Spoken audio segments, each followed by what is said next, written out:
बिस्मिल्लाहिर्रहमानिर्रहीम। Welcome back to my channel Biomentor. आज हम लेक्चर नंबर 5 स्टार्ट करने लगे हैं, जिसमें जो यूनिट है यूनिट नंबर 2 एमडी कैट की बायोलॉजिकल मॉलिक्यूल शुरू करेंगे, जिसमें हम टॉपिक कवर करेंगे कार्बोहाइड्रेट्स, क्लासिफिकेशन ऑफ कार्बोहाइड्रेट्स। तो सबसे पहले हम देखते हैं व्हाट इज बायोलॉजिकल मॉलिक्यूल्स। तो जब बायोलॉजिकल मॉलिक्यूल्स की बात की जाती है, the molecules which are present in the living organism, it is known as biological molecules। ऐसा मॉलिक्यूल जो लिविंग ऑर्गेनिज्म की बॉडी में मौजूद हो, ऐसे मॉलिक्यूल्स को बायोलॉजिकल मॉलिक्यूल्स कहते हैं।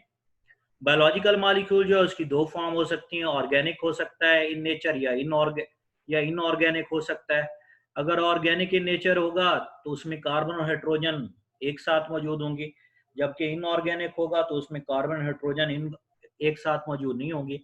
तो हम अपनी एक बायो की जो बुक है उस हद तक ही इसको डिफाइन करेंगे, इसको कॉम्प्लिकेटेड आप नहीं करेंगे, बाकी आप इसको केमिस्ट्री में डिटेल से देखते हैं। तो हम जो है सबसे पहले देखें ऑर्गेनिक जो मॉलिक्यूल्स है, हमारे पास प्रोटीन है, कार्बोहाइड्रेट्स है, लिपिड्स है और डीएनए और आरएनए है। इस टेबल में जो है बैक्टीरियल सेल और मैमियन सेल में जो है इसकी जो परसेंटेज है वो बताई गई है कि प्रोटीन जो है बैक्टीरियल सेल में 15% है, मेलियन सेल में 18% है। इस तरह कार्बोहाइड्रेट्स 3% है, जबकि कार्बोहाइड्रेट्स में मेलियन सेल में 4% है। लिपिड जो है 2% है, जबकि मेलियन सेल में 3% है। डीएनए जो है 1% है, 0.25% है, जबकि आरएनए जो है बैक्टीरियल सेल में 6% है, जबकि मेमेलियन सेल में 1% है। और अदर ऑर्गेनिक सब्सटेंस की बात करें, जिसमें एंजाइम, हार्मोन और मेटाबोलाइट्स की बात करें, तो 2% है और उसके बाद क्या है 2% कांस्टेंट है। इसमें देखें, आपने गौर करना है, ये आपसे पूछा जा सकता है कि डीएनए की परसेंटेज जो है कौन से सेल में जो है लेस होती है। ये लाजमी नहीं है बैक्टीरियल सेल या मेमेलियन सेल की बात पूछ ली जाए, आपसे ये ब्रॉड टर्म प्रोक्रियोट्स या यूक्रियोट्स का भी पूछा जा सकता है कि कौन से प्रोक्रियोट सेल में या कौन से सेल में जो है डीएनए की जो परसेंटेज है वो कम होती है, प्रोक्रियोट्स में या यूक्रियोट्स में। तो आपका आंसर ये होना चाहिए कि जो यूक्रियोट्स है उसमें डीएनए की परसेंटेज कम है। इसी तरह आपसे ये पूछा जा सकता है कि कौन से ऑर्गेनिक मॉलिक्यूल्स हैं जिनकी जो परसेंटेज है वो प्रोक्रियोटिक और यूक्रियोटिक सेल में कांस्टेंट है। तो आप देख सकते हैं इस स्लाइड में जो है ऑर्गेनिक जो अदर ऑर्गेनिक सब्सटेंस हैं, जिसमें एंजाइम है या हार्मोन्स है या मेटाबोलाइट्स हैं, तो उनकी जो परसेंटेज है वो क्या है, फिक्स है या कांस्टेंट है। बायोलॉजिकल मॉलिक्यूल्स के बाद नेक्स्ट जो है, जो उसकी नेक्स्ट फॉर्म है इनऑर्गेनिक सब्सटेंस है। तो आप इनऑर्गेनिक सब्सटेंस देखें, वाटर है या इनऑर्गेनिक आयंस हैं, तो वाटर देख रहे हैं 70% है, और जबकि इनऑर्गेनिक आयंस जो है बैक्टीरियल सेल में भी 1% है, मेमेलियन सेल में भी क्या है 1% है। तो ये भी क्या है कांस्टेंट है दोनों की परसेंटेज। तो ये भी आपने अच्छे तरीके से इसको भी देखना है मल्टीपल चॉइस क्वेश्चन के हवाले से, कि जो वाटर की परसेंटेज है बैक्टीरियल सेल या मेमेलियन सेल में कांस्टेंट ही है, और इनऑर्गेनिक आयंस की जो परसेंटेज है वो भी क्या है कांस्टेंट ही है। नेक्स्ट जो है हम कार्बोहाइड्रेट्स की तरफ मूव करते हैं, कार्बोहाइड्रेट्स को डिफाइन करते हैं। कार्बोहाइड्रेट्स क्या होते हैं? कार्बोहाइड्रेट्स जो है पॉलीहाइड्रोक्सी एल्डिहाइड या कीटोन जो है इसको जो है कार्बोहाइड्रेट्स कहते हैं, या जो है लिखा हुआ है complex substance which on hydrolysis yield polyhydroxy aldehyde और कीटोन सब यूनिट, या ये ऐसे कंपाउंड हैं जिनको जब हाइड्रोलाइसिस की जाए तो पॉलीहाइड्रोक्सी एल्डिहाइड या कीटोन की सब यूनिट मिलती है। हाइड्रोलाइसिस का मतलब है इनकी अगर वाटर की जो प्रेजेंस है इसमें जो है इनकी अगर ब्रेक डाउन कराई जाए तो हमें अगर पॉलीहाइड्रोक्सी एल्डिहाइड या कीटोन सब यूनिट मिलते हैं तो तब भी इसको कार्बोहाइड्रेट्स की कैटेगरी। जर्नल फार्मूला है CX है, H2OY है, X जो है इसमें होल नंबर वगैरह को रिप्रेजेंट कर रहा है। उसके बाद मेन सोर्स क्या है कार्बोहाइड्रेट्स के? ग्रीन प्लांट्स हैं, फ्रूट्स हैं, वेजिटेबल्स हैं, ये इसके मेन सोर्स हैं। उसके बाद हम नेक्स्ट जो है इसके फंक्शन की तरफ आते हैं, फंक्शन देखते हैं। इसके फंक्शन में सबसे पहले जो है occur in almost all the parts of cell, जितने भी सेल के पार्ट है उन सब में जो है ये कार्बोहाइड्रेट्स मौजूद है। Structural and functional role play करते हैं, जिस तरह हम प्लाज्मा मेम्ब्रेन में देख चुके हैं। Main and rapid source of energy है, main component of cell wall है, सेल वॉल में पाए जा रहे हैं, जैसा कि पेक्टिन वगैरह है, सेलुलोज वगैरह है। और इसी तरह मैक्रो ऑर्गेनिज्म की सेल वॉल में भी मौजूद है, जैसा कि देखते हैं फंजाई की जो सेल वॉल है काइटिन से मिलकर बनी हुई है, तो काइटिन भी क्या है, एक पोली जो है स्क्राइड है। उसके बाद conjugated carbohydrates are main component of biological membrane है। कॉन्जुगेटेड कार्बोहाइड्रेट जिस तरह आप प्रीवियस लेक्चर में देख चुके हैं, ग्लाइकोप्रोटीन है या ग्लाइकोलिपिड्स है, कॉन्जुगेटेड मॉलिक्यूल्स हैं। तो कॉन्जुगेटेड मॉलिक्यूल्स एक्चुअली क्या है, कार्बोहाइड्रेट्स हैं, तो ये भी क्या है, बायोलॉजिकल मेम्ब्रेन का क्या है, इंपॉर्टेंट कंपोनेंट है। इसके बाद हम जो है क्लासिफिकेशन ऑफ कार्बोहाइड्रेट्स की तरफ आते हैं। कार्बोहाइड्रेट्स को जो है 3 ग्रुप में क्लासीफाई किया गया है आपकी टेक्स्ट बुक के अकॉर्डिंग। मोनोस्क्राइड्स है, डाइस्क्राइड्स है, पॉलीस्क्राइड है। तो एक्चुअली जो मोनोस्क्राइड्स हैं उसकी कुछ एग्जांपल दी गई हैं, ग्लूकोज है, फ्रक्टोज है, ग्लैक्टोज है। इस तरह डाइस्क्राइड्स की भी एग्जांपल दी गई हैं, माल्टोज, सक्रोज, लैक्टोज। पॉलीस्क्राइड जो है स्टार्च, ग्लाइकोजेंस और सेलुलोज है। इन सब को हम जो है नेक्स्ट जो नेक्स्ट स्लाइड है उसमें जो है हम डिटेल से जो है देखेंगे इनकी क्लासिफिकेशन, इनके कैरेक्टर जो है और इनकी एग्जांपल जो है। नेक्स्ट जो है कैरेक्टरिस्टिक्स ऑफ मोनोस्क्राइड्स है। मोनोस्क्राइड्स के कैरेक्टर की अगर बात करें 3 से 7 नंबर तक इसमें कार्बन हो सकते हैं। ट्राइयोसिस टू हेप्टोसिस मीन 3 कार्बन वाला मोनोस्क्राइड है तो ट्राइयोसिस है, अगर 7 वाला है तो हेप्टोसिस है। बाकी हम नेक्स्ट स्लाइड में भी इनको डिटेल से देखते हैं। नेक्स्ट है all the carbon except the one have hydroxyl group, one as the part of aldehyde और कीटो ग्रुप। तो कहते हैं जितने भी कार्बोहाइड्रेट्स हैं उनमें जो है सब कार्बन के साथ hydroxyl group OH group attach होता है, लेकिन एक कार्बन के साथ OH ग्रुप अटैच नहीं होता। तो जिसके साथ OH ग्रुप अटैच नहीं होता वो कार्बन या तो एल्डिहाइड ग्रुप का हिस्सा होती है या किसका हिस्सा होती है, या कीटो ग्रुप का हिस्सा होती है। नेक्स्ट जो है aldo sugar containing aldehyde as a functional group as glucose and ribose. Example दी गई है जी एल्डो शुगर की, ग्लूकोज है या रेबोज है। इसी तरह कीटो शुगर जो है उसमें कीटोन ग्रुप मौजूद होता है, फंक्शनल ग्रुप। तो इसकी जो एग्जांपल है फ्रक्टोज वगैरह है। नेक्स्ट हम देखते हैं इसमें भी कि क्या क्या है, किस तरह स्ट्रक्चर है। Aqueous media ribose form the ribofuranose and glucose form the glucopyranose. Aqueous media में जो रेबोज होगा वो एक रिंग लाइक स्ट्रक्चर बनाएगा 5 कार्बन जिसको रेबोफ्यूरानोज कहेंगे। इस तरह ग्लूकोज भी एक्वस मीडिया में एक रिंग लाइक स्ट्रक्चर बनाता है जिसको ग्लूकोपैरानोज कहते हैं। उसके बाद हमारा ब्लड जो है उसमें जो ग्लूकोज की अमाउंट है वो 0.08% है। इसको भी मार्क करेंगे मल्टीपल चॉइस क्वेश्चन के हवाले से, जो है इंपॉर्टेंट पॉइंट है। उसके बाद आप देखेंगे कि एक जो प्लांट है उसको अगर 1 ग्राम ग्लूकोज बनाना है फोटोसिंथेसिस के प्रोसेस के जरिए तो उसको कितनी सनलाइट जो है चाहिए। तो यहाँ पे सनलाइट जो है किलो कैलोरीज में बताई गई है कि अगर 1 ग्राम ग्लूकोज बनाना है तो इतने किलो कैलोरीज एनर्जी जो है एक प्लांट को चाहिए 1 ग्राम ग्लूकोज की फॉर्मेशन करने के लिए। इसी तरह 10 ग्राम ग्लूकोज की फॉर्मेशन करनी है तो इतनी किलो कैलोरीज एनर्जी जो है चाहिए। इस तरह 100 ग्राम जो है फॉर्मेशन करनी है ग्लूकोज की एक प्लांट को तो उसको इतने किलो कैलोरी जो है क्या है, एनर्जी चाहिए। तो आपकी टेक्स्ट बुक में ये रीडिंग दी गई है तो ये उससे ये रीडिंग फर्स्ट वाली रीडिंग और सेकंड वाली रीडिंग जो है उससे रेलिवेंट ही लेगी। नेक्स्ट जो है हम जो है क्लासिफिकेशन ऑफ मोनोस्क्राइड्स पे आ जाते हैं। ये जो क्लासिफिकेशन ऑफ मोनोस्क्राइड है इसमें जो है हम सबसे पहले जो है क्लासिफिकेशन ऑफ मोनोस्क्राइड में जो है हम जो है सबसे पहले जो है ये देखते हैं कि ऐसा मोनोस्क्राइड जिसमें 3 कार्बन होती हैं उसको ट्राइयोज कहते हैं, जिसमें 4 कार्बन होती है उसको टेट्रोज कहते हैं, जिसमें 5 कार्बन होती है उसको पेंटोजेस कहते हैं, और जिसमें 6 कार्बन होती है उसको हेक्सोजेस कहते हैं, और जिसमें 7 होती है उसको हेप्टोजेस कहते हैं। आगे इनका फार्मूला दिया हुआ है। फार्मूला जैसा कि मैं अभी आपको जनरल फार्मूला बताया उस जनरल फार्मूले के मुताबिक जो है ट्राइयोजिस का फार्मूला दिया गया है, और उसके बाद टेट्रोजिस का है, पेंटोजिस का, हेक्सोजिस का और हेप्टोजिस का। उसके बाद अगर इसकी ट्राइयोजिस की एल्डो फॉर्म में एग्जांपल दें तो ग्लिसरॉल एल्डिहाइड है, टेट्रोजिस की दें तो अरिथ्रोज है, इसी तरह पेंटोज की दें तो रेबोज है, हेक्सोज की दें तो ग्लूकोज है, और इसी तरह हेप्टोज की दें तो ग्लूकोहेप्टोज है। इस तरह अगर कीटो फॉर्म में ट्राइयोज की एग्जांपल दें तो डाइहाइड्रोक्सी एसीटोन है, और इसी तरह कीटो फॉर्म में एरिथ्रोलोज है। टेट्रोज की एग्जांपल रेबोलोज है, पेंटोजेज की एग्जांपल, इसी तरह हेक्सोज की एग्जांपल फ्रक्टोज है, जबकि हेप्टोजेज की एग्जांपल क्या है, सीडोहेप्टोज है। अब अगर हम इनका फंक्शन देखें जैसा कि ग्लिसरॉल एल्डिहाइड और डाइहाइड्रोक्सी एसीटोन जो है ये क्या है, रेस्पिरेशन या फोटोसिंथेसिस में इंटरमीडिएट प्रोडक्ट का काम करे। जबकि एरिथ्रोलोज की बात की जाए तो ये बैक्टीरिया में रेयर है, जबकि रेबोलोज की बात की जाए तो न्यूक्लिक एसिड में इंपॉर्टेंट रोल जो है प्ले कर रहे हैं, स्ट्रक्चर बना रहे हैं। उसके बाद जो है फ्रक्टोज या ग्लूकोज की बात की जाए तो मोस्ट कॉमन है।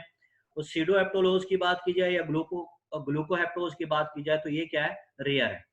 उसके बाद जो है नेक्स्ट जो है इनके हम जो है जो स्ट्रक्चर है उसकी तरफ आ जाते हैं। लीनियर स्ट्रक्चर बनाई गई है ट्राइयोज की, ये लीनियर स्ट्रक्चर है। टेट्रोज की ये लीनियर स्ट्रक्चर आप देख रहे हैं। ट्राइयोज में आप देख रहे हैं 3 कार्बन ये मौजूद हैं, और H इसमें 6 हैं, ऑक्सीजन कितनी है 3 है। इसी तरह टेट्रोज में देखें जी 3 कार्बन है, और इसी तरह टेट्रोज में देखें 4 कार्बन है, पेंटोज में देखें 5 कार्बन है, हेक्सोज में जबकि क्या है 6 कार्बन। तो ये इनकी लीनियर फॉर्म जो है दी गई। इन सब में देख रहे हैं कार्बन नंबर 1 जो है उसके साथ ऑक्सीजन अटैच है सब में। तो ये सब की सब ट्राइयोज, टेट्रोज, पेंटोज और हेक्सेज की क्या है, एल्डो फॉर्म है। नेक्स्ट जो है हम लीनियर स्ट्रक्चर पे आ जाते हैं। ये लीनियर स्ट्रक्चर जो है आपको नजर आ रही है लीनियर स्ट्रक्चर, और इधर रिंग स्ट्रक्चर दिखाई है। ये लीनियर स्ट्रक्चर ग्लिसरॉल एल्डिहाइड के और डाइहाइड्रोक्सी एसीटोन के। अगर आप इस स्ट्रक्चर पे गौर करें तो ये जो लीनियर स्ट्रक्चर है इसमें देख रहे हैं कार्बन नंबर 1 के साथ ऑक्सीजन डबल बॉन्डिंग है और इधर कार्बन नंबर 2 के साथ ऑक्सीजन डबल बॉन्डिंग है। तो ये कार्बन नंबर 1 के साथ ऑक्सीजन डबल बॉन्डिंग है, तो ऐसी जो मोनोस्क्राइड होगा उसको एल्डोज कहेंगे या एल्डो शुगर कहेंगे, जैसा कि इसकी एग्जांपल ये ग्लिसरॉल एल्डिहाइड है जिसमें 3 कार्बन है। इसी तरह जो है जिसमें कार्बन नंबर 2 के साथ ऑक्सीजन अटैच है, इसको आप देख रहे हैं, इसको कीटो शुगर कहेंगे या कीटोज कहेंगे, जिसकी कॉमन सी एग्जांपल क्या है, डाइहाइड्रोक्सी एसीटोन। तो अगर ग्लिसरॉल एल्डिहाइड डाइहाइड्रोक्सी एसीटोन की बात की जाए तो इनको simplest of all the carbohydrate भी कहते हैं, क्योंकि मोनोस्क्राइड्स सिंपलेस्ट ऑफ ऑल द मोनोस्क्राइड, क्योंकि मोनोस्क्राइड 3 से 7 कार्बन तक जाते हैं, तो ये 3 वाले ये होते हैं, तो ये सिंपलेस्ट हैं सबसे ज्यादा। उसके बाद जो है इधर देखें, अगर आप इस स्ट्रक्चर को देखें, ये अल्फा डी ग्लूकोज दिखाया गया है और उसके बाद ये स्ट्रक्चर में जो है बीटा डी ग्लूकोज दिखाया गया है, जबकि ये ग्लूकोज के लीनियर स्ट्रक्चर है। इस ग्लूकोज के लीनियर स्ट्रक्चर में देखें कार्बन नंबर 3 पे अगर देखें तो OH ग्रुप की जो पोजीशन है वो क्या है, चेंज है। उसके बाद इस कार्बन नंबर 3 की जो पोजीशन है इसको याद रखना है, लीनियर फॉर्म। फिर ये एक फॉर्म जो है बीटा डी ग्लूकोज दिखाई गई है, एक क्या है जो है अल्फा डी ग्लूकोज दिखाई गई है। तो आप देखें बीटा डी ग्लूकोज पे अगर आप गौर करें तो ये जो एनोमेरिक कार्बन है कार्बन नंबर 1, इसके टॉप पे आपको OH ग्रुप नजर आ रहा है, इसलिए इसको बीटा डी ग्लूकोज कहेंगे। जबकि अगर इस आप ग्लूकोज के रिंग फॉर्म में देखें तो कार्बन नंबर 1 के बिल्कुल टॉप पे H ग्रुप है, एनोमेरिक कार्बन के टॉप पे H ग्रुप है, तो इसलिए इसको क्या कहेंगे, अल्फा डी ग्लूकोज का क्या दिया जाता है, नेम दिया जाता है। उसके बाद जो है नेक्स्ट जो है रिंग स्ट्रक्चर शो किए गए हैं। ये ग्लूकोज का रिंग स्ट्रक्चर बनाया गया है, ग्लूकोज 6 कार्बन स्ट्रक्चर है, ग्लूकोपैरानोज है। उसके बाद ये रेबोज के रिंग स्ट्रक्चर बनाए गए हैं, ये भी रेबोज का रिंग स्ट्रक्चर है, ये भी रेबोज का रिंग स्ट्रक्चर है। इसमें आप देख रहे हैं ये एक रेबोज है और दूसरा क्या है, डीऑक्सी रेबोज है। तो दोनों में अगर आप गौर करें, दोनों जो है दोनों पेंटोज ही हैं, दोनों मोनोस्क्राइड ही हैं, दोनों में कार्बन नंबर 5 ही हैं, इनके सिमिलर पॉइंट हैं, दोनों पेंटोजेज ही हैं। लेकिन इनमें डिफरेंसेस क्या हैं इन दोनों के स्ट्रक्चर में? इन दोनों के स्ट्रक्चर में आप देख रहे होंगे जो मेजर डिफरेंस है इन दोनों के स्ट्रक्चर में वो आपको इस डायग्राम में नजर आ रहा होगा। ये कार्बन नंबर अगर आप 2 पे देखें, रेबोज में OH ग्रुप है, जबकि इधर अगर आप कार्बन नंबर 2 पे देखें तो H ग्रुप है। तो जिसमें H ग्रुप है उसको डीऑक्सी रेबोज कह रहे हैं, और जिसमें OH ग्रुप है उसको क्या कह रहे हैं, उसको रेबोज कह रहे हैं। तो ये जो है आप दूसरा इसका जो मेजर डिफरेंस है, रेबोस RNA में पाए जाने वाली शुगर है, जबकि डीऑक्सी रेबोस जो है वो क्या है, DNA में जो है पाए जाने वाली शुगर है। उसके बाद जो है हम नेक्स्ट स्लाइड की तरफ मूव करते हैं। नेक्स्ट स्लाइड जो है वो ओलिगोस्क्राइड्स है। ओलिगोस्क्राइड जो है कंटेन 2 to 10 शुगर, डाइस्क्राइड टू डेकास्क्राइड्स, मतलब 2 वाला है तो डाई है, 3 वाला है तो ट्राइस्क्राइड है, tetra and so on Deka. उसके बाद इनमें जो है कोवेलेंट बॉन्डिंग होल्डिंग होती है, जब 2 मोनोस्क्राइड्स आपस में मिलते हैं तो उनके दरमियान ग्लाइकोसिडिक लिंकेज बनती है। जैसा कि ये 3 जो है ओलिगोस्क्राइड दिए गए हैं, एक्चुअली ये डाइस्क्राइड है। सक्रोज है, माल्टोज है, लैक्टोज है। तो सक्रोज जो है ग्लूकोज और फ्रक्टोज, ग्लूकोज मोनोमर और फ्रक्टोज मोनोमर के मिलने से बनता है, और इनके दरमियान जो लिंकेज होती है 1,2 ग्लाइकोसाइडिक लिंकेज होती है। और ये जो प्रोसेस होता है इस प्रोसेस को कंडेंसेशन कहते हैं, या इसके बिल्कुल ही एक इंटरचेंजेबल जो इसके बिल्कुल ही एक वर्ड यूज होता है, डिहाइड्रेशन भी यूज होता है कंडेंसेशन, क्योंकि वाटर का मॉलिक्यूल यहाँ पे रिलीज हो रहा होता है। इस तरह माल्टोज है, ये भी कंडेंसेशन रिएक्शन के नतीजे में यहाँ पे बन रहा है, ग्लूकोज और ग्लूकोज मिल रहे हैं, माल्टोज बन रहा है। तो यहाँ पे भी जो ग्लूकोज और ग्लूकोज के दरमियान ग्लाइकोसाइडिक बॉन्ड है, और ये जो लिंकेज है इसको 1,4 ग्लाइकोसाइडिक लिंकेज कहेंगे। फिर ग्लूकोज और ग्लैक्टोज आपस में मिल रहे हैं, लैक्टोज बन रहा है, तो यहाँ पे भी जो लिंकेज होगी 1,4 ग्लाइकोसाइडिक लिंकेज होगी, तो इससे भी लैक्टोज बनेगा। तो सब में वाटर का मॉलिक्यूल जो है वो क्या होता है, रिलीज होता है, और ये कंडेंसेशन प्रोसेस होता है या डिहाइड्रेशन जो है प्रोसेस होता है। उसके बाद जो है नेक्स्ट जो है एग्जांपल ऑफ डाइस्क्राइड्स है। अभी आपको बता चुका हूँ सुक्रोज, माल्टोज, लैक्टोज जो है ये डाइस्क्राइड्स की एग्जांपल्स हैं। सुक्रोज जो है इसको केन शुगर भी कहते हैं, माल्टोज को माल्ट शुगर कहते हैं, जबकि लैक्टोज को जो है मिल्क शुगर कहते हैं, क्योंकि मिल्क में मौजूद है। सुक्रोज जो है इसको नॉन रिड्यूसिंग कहते हैं, जबकि माल्टोज जो है, लैक्टोज जो है, दोनों को क्या कहते हैं, रिड्यूसिंग शुगर कहते हैं। तो नॉन रिड्यूसिंग शुगर क्या होते हैं? नॉन रिड्यूसिंग शुगर ऐसे शुगर होते हैं जिनके पास फ्री एल्डिहाइड और कीटोन ग्रुप मौजूद ना हो, जबकि रिड्यूसिंग शुगर जिनके पास फ्री एल्डिहाइड और कीटोन ग्रुप मौजूद हो उसको रिड्यूसिंग शुगर कहेंगे। तो यहाँ पे देखें ग्लूकोज की स्ट्रक्चर दिखाई गई है और फ्रक्टोज की स्ट्रक्चर दिखाई गई है। इस ग्लूकोज और फ्रक्टोज की स्ट्रक्चर में आप नोट कर सकते हैं कि इसमें जो है ये ग्लूकोज या फ्रक्टोज की ये जो स्ट्रक्चर है, तो ये कार्बन नंबर 1 है ग्लूकोज का और ये फ्रक्टोज की कार्बन नंबर 2 है। तो इनके दरमियान CO ये कार्बन है, ये ऑक्सीजन है, COC बॉन्ड मार रहा है जिसको ग्लाइकोसिडिक लिंकेज कहते हैं। तो ये सुक्रोज में कौन सी लिंकेज बनेगी? 1,2 ग्लाइकोसाइडिक लिंकेज बनेगी और वाटर का मॉलिक्यूल यहाँ पे क्या होगा? रिलीज होगा। तो ये कंडेंसेशन प्रोसेस है या इसके लिए इंटरचेंजेबल जो टर्म यूज होगी डिहाइड्रेशन प्रोसेस है। और इसके बिल्कुल ही अपोजिट वर्ड जो है यूज जो किया जाता है हाइड्रोलाइसिस जो है वर्ड यूज किया जाता है जब मतलब ये टूटते हैं, डाइस्क्राइड या पॉलीस्क्राइड जो है टूटते हैं तो तब हाइड्रोलाइसिस होती है। तो फिर आगे मोनोमर बनते हैं, मतलब पॉलीस्क्राइड टूटेगा तो डाइस्क्राइड बनेगा, फिर डाइस्क्राइड टूटेगा तो फिर मोनोस्क्राइड बनेगा। तो वो जो प्रोसेस होगा इसके बिल्कुल ही मुखालिफ जो प्रोसेस चल रहा है वो क्या होता है? हाइड्रोलाइसिस का होता है। उसके बाद जो नेक्स्ट हम देखते हैं कंपैरिजन है। इसमें जो है कंपैरिजन अमंग द कार्बोहाइड्रेट्स है। इस कंपैरिजन में जो है आप देखेंगे जो है कि किस तरह जो है मोनोस्क्राइड, ओलिगोस्क्राइड और पॉलीस्क्राइड जो है एक दूसरे से डिफर है। देखें सबसे पहले जो है कॉमन नेम देखते हैं। मोनोस्क्राइड को सिंपल शुगर कहते हैं, ओलिगोस्क्राइड को कॉम्प्लेक्स शुगर कहते हैं, जबकि पॉलीस्क्राइड को मोस्ट कॉम्प्लेक्स शुगर कहते हैं। इसी तरह अगर टेस्ट की बात की जाए तो मोनोस्क्राइड मोर स्वीट है, जबकि ओलिगोस्क्राइड लेस स्वीट है, जबकि पॉलीस्क्राइड जो टेस्टलेस है।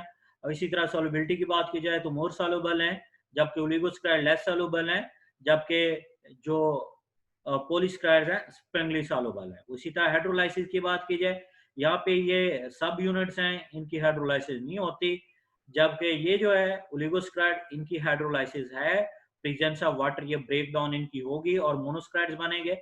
इसी तरह पॉलीस्क्राइड्स की भी हाइड्रोलाइसिस है, टूटते हैं और डाइस्क्राइड या मोनोमर में कन्वर्ट होंगे।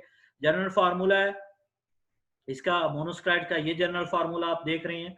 उसके बाद ओलिगोस्क्राइड्स का जनरल फार्मूला देख रहे हैं, जबकि पॉलीस्क्राइड्स का कोई जो है कॉम्प्लेक्स स्ट्रक्चर है इसलिए कोई जनरल फार्मूला शो जो है नहीं करेंगे। नेक्स्ट जो है रिंग स्ट्रक्चर देखें।